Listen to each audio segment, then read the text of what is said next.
अरे सर के साथ ये मर्द कौन है? ये अनु वाली फरीदाबाद वाली कोठी पे क्या कर रही है? तुमसे कहा था मैंने, अनु नहीं रुकने वाली। अनु ने ठान लिया है तो वो सच तक पहुंच रहेगी। अगर उसने कुछ ठान लिया है तो मैंने भी ठान लिया है कि मैं उसे सच तक पहुंचने नहीं दूंगा। अरे सर के साथ ये मर्द कौन है? सर के साथ नहीं, मेरा दुकान है तुम्हारी। फरीदाबाद मैंने घोटी है।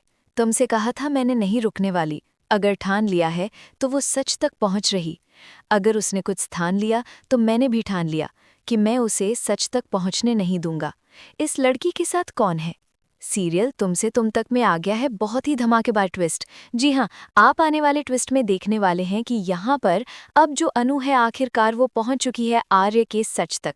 जी हाँ, असल में होता कुछ ऐसा है कि यहाँ पर अब जब अनु उस आश्रम में जाती है तो वहाँ पर जाने के बाद अब पहले तो जब वो उस फोटो को देख रही होती है, देखने से पहले ही उस फोटो में आग लग जाती है। लेकिन इसी बीच यहाँ पर अब तभी वहाँ से जब उसे बाहर निकालने की कोशिश की जा रही होती है तो वो स्टिल वही खड़ी रह जाती है और बाहर ही नहीं जाती।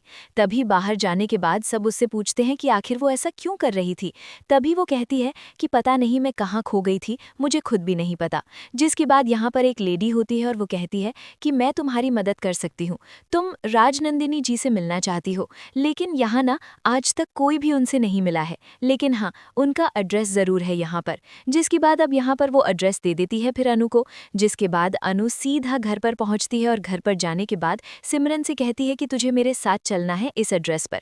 लेकिन यहाँ पर सिमरन मना कर देती है ये कहते हुए कि बहुत रात हो गई है और वहाँ जाना सेफ नहीं होगा। जिसके बाद अब सीरियल में ट्विस्ट आ जाता है। जी हाँ, यहाँ वो मना कर देती है तो अनु कहती है कोई बात नहीं, तू मत जा, डर के बैठ जा रात को देखकर, लेकिन मैं तो जाऊंगी। दूसरी तरफ जो मीरा होती है वो पहुंची होती है आज अनु के घर पर, क्योंकि वो भाई एक एक करके सबको ही अपने वश में करने की कोशिश कर रही है, या फिर कहें कि खुद को बचाने की कोशिश कर रही है। वो अनु के मम्मा पापा से कहती है कि बस एक अनु ही है जो मुझे कंपनी से बाहर निकलने से बचा सकती है, क्योंकि मेरा ट्रांसफ़र हो गया और मैं इस ऑफिस को छोड़कर नहीं जाना चाहती। प्लीज़ आप कहकर अनु से मेरा ट्रांसफ़र रुकवा दीजिए ना।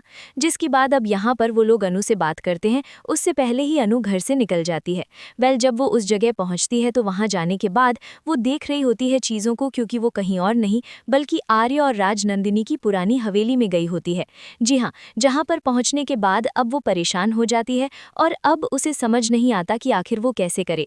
लेकिन वो सोच चुकी होती है कि आज तो मैं सच का पता लगाकर ही यहाँ से जाऊंगी।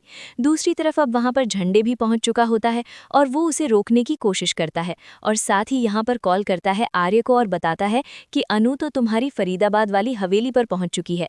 जिसके बाद यहाँ पर आर्य कहता है कि आज तो सच का अनु पता लगाकर रहेगी। मुझे पता है वो लड़की बिल्कुल नहीं मानती है, जब उसे कुछ पता करना होता है तो वो उसे पता करके रहती है।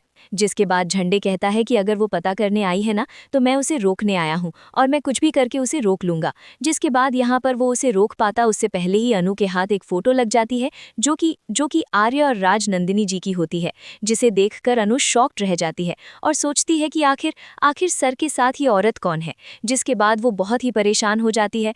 वो वहीं बेहोश होकर गिरने वाली है फिर से, क्योंकि उसे फिर से थोड़े थोड़े फ्लैशबैक आने शुरू होंगे।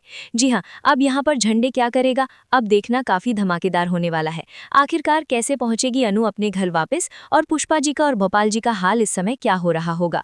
तो भाई क्या आप भी चाहते हैं कि जल्द से जल्द ये राजनंदिनी वाला चैप्टर क्लोज हो और सच का पता लगे क्या अनु ही है राजनंदिनी, वो भी पहले जन्म में? आपको क्या लगता है, हमें कमेंट करें। ऐसी खबरों से जुड़े रहने के लिए आप हमारे चैनल को जरूर सब्सक्राइब कर लें।